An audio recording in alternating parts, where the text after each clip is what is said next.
Bonsoir à tous et bienvenue sur Afrique Sport pour le journal du soir du dimanche 25 juillet 2021 que nous débutons dans le continent africain.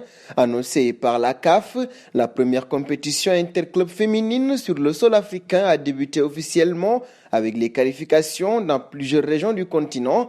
34 équipes participent aux qualifications pour rejoindre le champion égyptien en phase finale, une compétition inédite qui mettra la lumière sur le foot féminin à coup sûr. Nous passons aux Jeux Olympiques.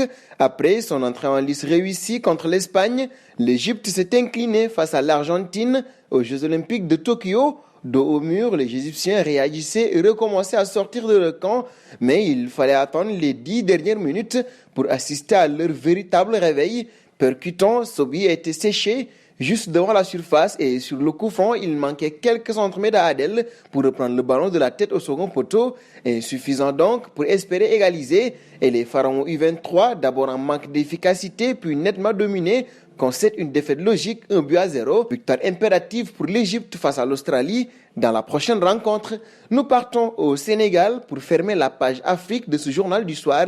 Ici, Mohamed Djibril Ouad, le président de Nyari Tali, est bien parti pour succéder à Saher Seck à la tête de la Ligue sénégalaise de football professionnel. Lors de l'élection qui est prévue le 1er août prochain, l'actuel premier vice-président a bénéficié du retrait de son unique challenger, Babacar Ndiaye, le président de Teungueth FC. Ce dernier a annoncé avoir décidé de se retirer de la course à la suite de plusieurs médiations du ministère des Sports, du Comité national olympique et sportif sénégalais et de différentes autorités.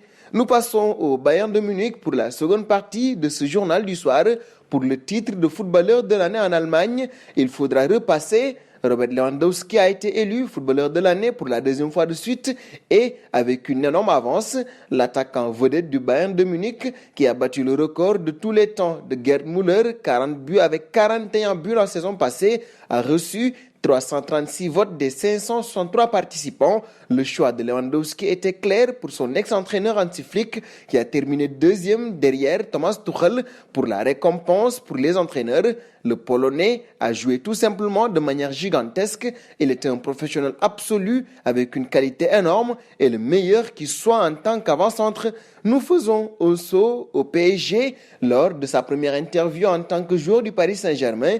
Sergio Ramos ne s'était pas privé d'envoyer un message à son nouveau coéquipier Kylian Mbappé pour tenter de convaincre l'attaquant français de rester dans la capitale, voire même de prolonger son contrat, et ce malgré l'intérêt du Real de Madrid, inscrit dans une optique de remporter une 5e Ligue des Champions, la première avec un autre club que le Real de Madrid. Sergio Ramos compte sur Mbappé pour l'aider dans sa mission, explique le journal AS.